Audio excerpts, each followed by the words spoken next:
Muricy, Opa, boa noite. boa noite. Muricy, queria que você, claro, fizesse uma avaliação do seu time hoje diante da Ponte Preta, do resultado. E no início, quando a gente estava ali observando a escalação, acho que o que mais causou surpresa nem foi muito a saída do Luiz, que estava brigando ali pelo Aloísio, mas a entrada do Evangelista no lugar do Douglas. Gostaria que também você comentasse essas alterações no time titular, Muricy.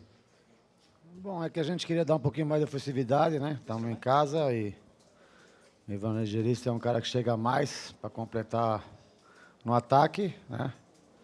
Então essa era a ideia, né? De trocar o Douglas, que é mais um marcador, né? Do que um cara que ataca muito. Então essa foi a ideia, mas começou até que bem, uns 20 minutos o time, mas depois realmente a gente tomou o gol no final e aí a gente não voltou para o jogo.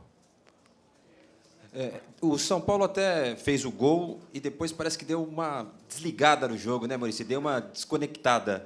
No seu entendimento, o porquê isso aconteceu? E, num todo, fazendo uma análise do jogo, foi uma das piores partidas do São Paulo, lembrando até uma das exibições quando o time tentava fugir do rebaixamento? É um jogo para ser esquecido? Não, também a gente não pode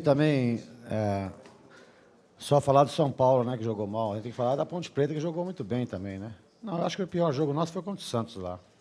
Aquele jogo foi horrível, né? Hoje, pelo menos, jogou pelo menos 20 minutos, a gente jogou, né? Fizemos o gol, ainda jogamos um pouco. Aquele dia a gente não jogou praticamente nada, né? E hoje não, hoje a gente jogou 20 minutos, mas a Ponte jogou bem. A gente tem que sentir isso, que a Ponte também jogou muito bem. Então, a gente não tem o que reclamar, não. Muricy, por favor, num campeonato normal, você ir na casa do adversário, pontos corridos, vencer por 3-0 é uma circunstância, pode até acontecer, mas a Ponte joga com regulamento, né? Ela sabe que ela entra podendo tomar um gol, dois, que nada vai mudar em relação à classificação. Isso aumenta muito a dificuldade do São Paulo para o jogo da volta, e eu queria que você comentasse também, o presidente da Ponte acabou de falar que devido a toda essa polêmica, que você não entrou, mas que envolveu os dois clubes, os jogadores entraram mais com vontade de vencer. Você acha que isso teve alguma interferência no resultado? Não, eu acho que não, porque também a gente entrou com vontade de vencer também. Nós conversamos sobre isso com os jogadores também. Porque a gente que trabalha no dia a dia, a gente fica a parte disso, né? Os jogadores, comissão técnica, fica a parte disso. Então, do jeito que eles entraram com vontade, nós entramos também. Só que eles jogaram melhor que a gente. Essa é a resposta. Não tem mais vontade, menos vontade. Eles jogaram bem. Só ter vontade no futebol não adianta. Tem que jogar bem. E isso eles fizeram muito bem em campo, né?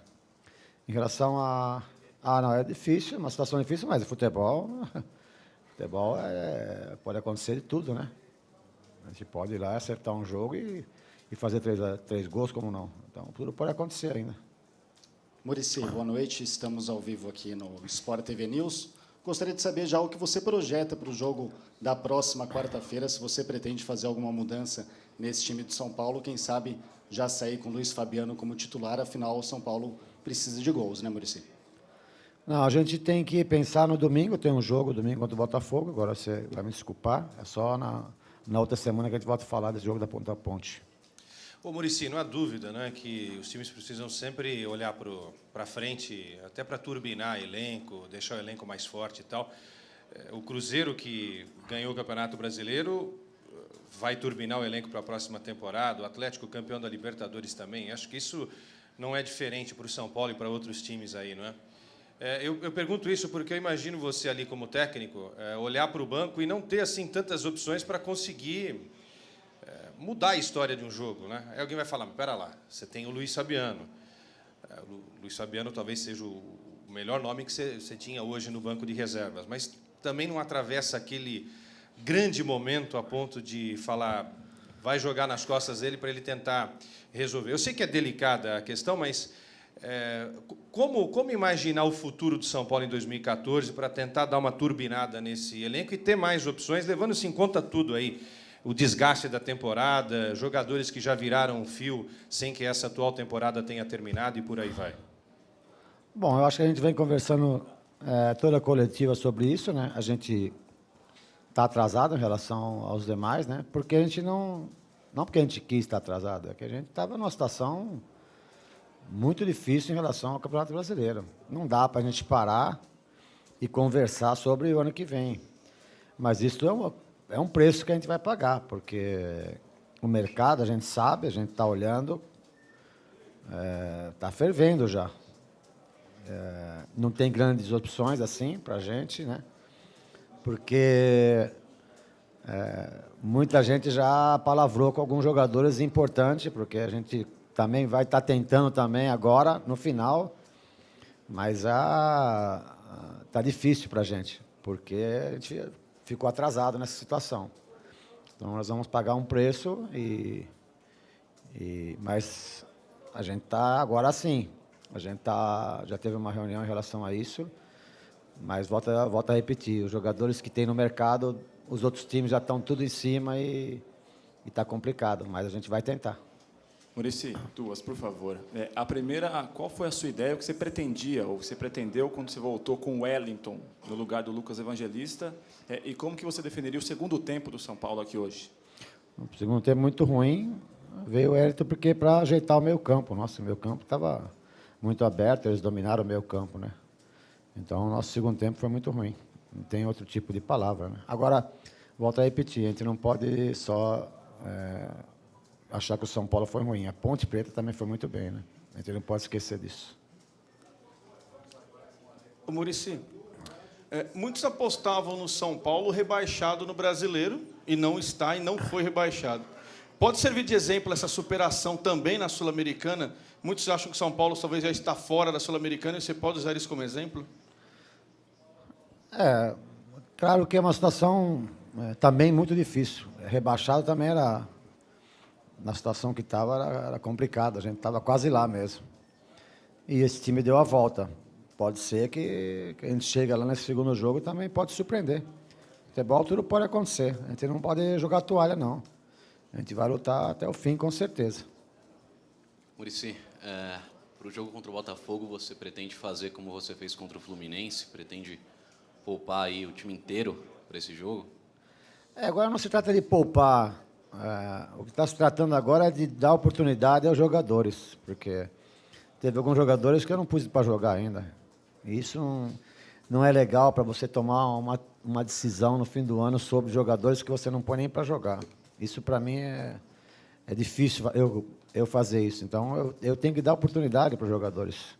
Não é o problema nem de poupar agora, é o problema de oportunidades para a gente sentir, já que a gente está já olhando o ano que vem. Agora sim nós estamos olhando o ano que vem. Então, esse jogo também serve para isso, para dar oportunidade a esses jogadores que comigo não jogaram até agora. Muricy, todos nós olhamos para São Paulo e Ponte Preta, vemos a Ponte praticamente rebaixada, inclusive nós mesmos, jornalistas, colocamos naturalmente o São Paulo como favorito na disputa. O São Paulo tem mais time, o São Paulo tem mais história, o São Paulo tem mais investimentos, inclusive, que a Ponte. Você considera aquilo que aconteceu hoje uma surpresa muito grande, muito além de qualquer expectativa, até, de repente, dos dirigentes, dos torcedores da Ponte Preta? Com certeza não é surpresa grande, não. Para quem conhece um pouco de bola, e a gente está nisso há muitos anos, a gente se achava que o jogo era muito difícil mesmo, porque a Ponte, a gente às vezes não tem explicação por que alguns times estão brigando lá embaixo, no caso a Ponte, uma delas. Os outros até que merecem, porque não estão jogando assim um bom futebol, mas a Ponte está jogando bem já há algum tempo, e principalmente nessa competição. Então, não é grande surpresa, não, porque é um time muito arrumado, é um time de bons jogadores. Volto a repetir, a gente não entende porque está nessa situação que está brigando pelo rebaixamento. Ô, Muricy, diante da dificuldade que você mesmo lembrou aí para montar o time para o ano que vem, contratação, eu quero saber se você já pediu ou se você pretende pedir para a diretoria que antecipe a volta do Cortez, que hoje está no Benfica, é jogador do clube. Não, a gente está estudando todas as possibilidades, a gente não definiu mesmo nada, a gente teve só uma pequena conversa, e volto a repetir, os jogadores que estão no mercado não são muitos, e os que tem, está todo mundo em cima. Essa é a grande dificuldade. Mas o Cortez, ele tem contrato, né, com o Benfica, né? Mas é um caso também tem que ser avaliado. Então, nós vamos olhar com carinho para ver o que vai acontecer.